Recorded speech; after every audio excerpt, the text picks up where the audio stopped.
Assalamualaikum warahmatullahi wabarakatuh.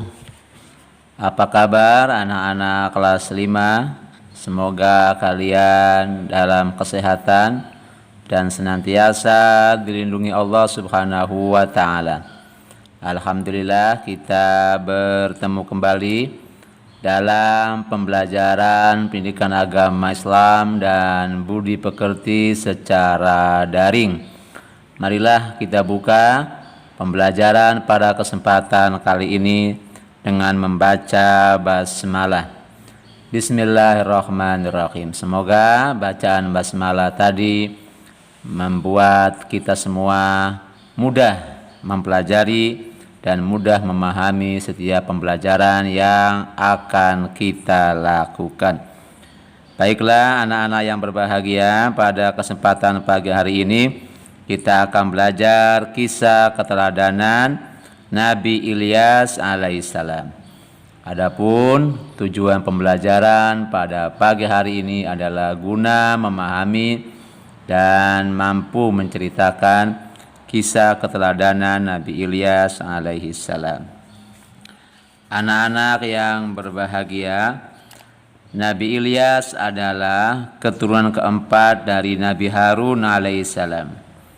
Ia diutus oleh Allah Subhanahu wa taala kepada kaumnya Bani Israel yang menyembah patung bernama berhala Baal. Berulang kali Nabi Ilyas alaihissalam memperingatkan kaumnya, namun mereka tetap durhaka, menentang dan bahkan mereka membenci dan hendak membunuh Nabi Ilyas alaihissalam. Agar selamat dari kejaran orang-orang kafir, maka Nabi Ilyas alaihissalam bersembunyi di dalam gua selama 10 tahun.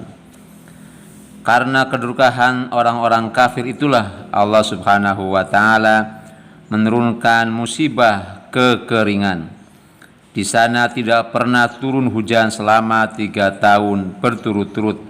Akibatnya apa? Akibatnya banyak tanaman dan binatang ternak yang mati, serta banyak pula penduduk yang mengalami kelaparan karena kekurangan makanan. Setelah musibah terjadi, mereka baru tersadar bahwa seruan dan ajakan Nabi Ilyas alaihissalam itu adalah benar.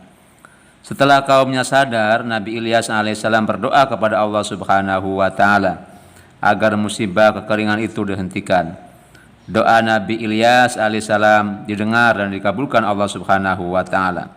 Namun setelah musibah itu berhenti, tanaman dan ternak kembali baik, mereka kembali durhaka kepada Allah Subhanahu wa taala. Akhirnya kaum Nabi Ilyas alaihissalam kembali ditimpa musibah yang lebih berat daripada musibah sebelumnya, yaitu gempa bumi yang sangat dahsyat sehingga mereka mati bergelimpangan. Nabi Ilyas dan orang-orang yang beriman lainnya selamat sebab mereka telah pergi terlebih dahulu meninggalkan negeri itu sebelum datangnya musibah. Anak-anak yang berbahagia, demikian itu adalah sekelumit kisah keteladanan dari Nabi Ilyas alaihissalam. Apa yang bisa kita petik pelajaran dari kisah keteladanan Nabi Ilyas tersebut? Pertama, tentang kesabaran.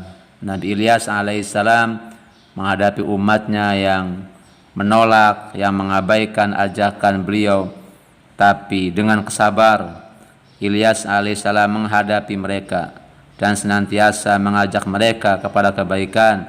Senantiasa Nabi Ilyas mengajak kaumnya beribadah kepada Allah Subhanahu wa taala, menyembah Tuhan semesta alam, Rabbul Alamin.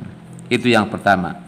Kemudian yang kedua, Nabi Ilyas senantiasa mendoakan kebaikan untuk kaumnya, walaupun kaumnya tidak membalasnya dengan kebaikan. Ini penting, bahwa kita senantiasa berdoa yang baik, mendoakan teman, mendoakan orang lain, mendoakan saudara, mendoakan guru, mendoakan orang tua tentunya.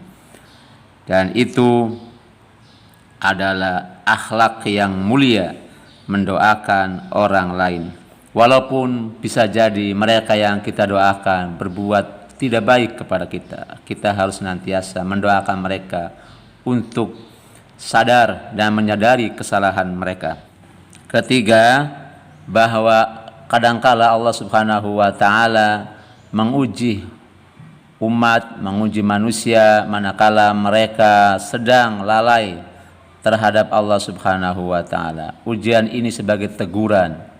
Kalau umat-umat terdahulu dikenalnya sebagai azab, Allah turunkan azab agar mereka sadar. Allah turunkan azab agar mereka menyadari akan kesalahan dan kemaksiatan dan kedurhakaan yang dilakukan oleh mereka.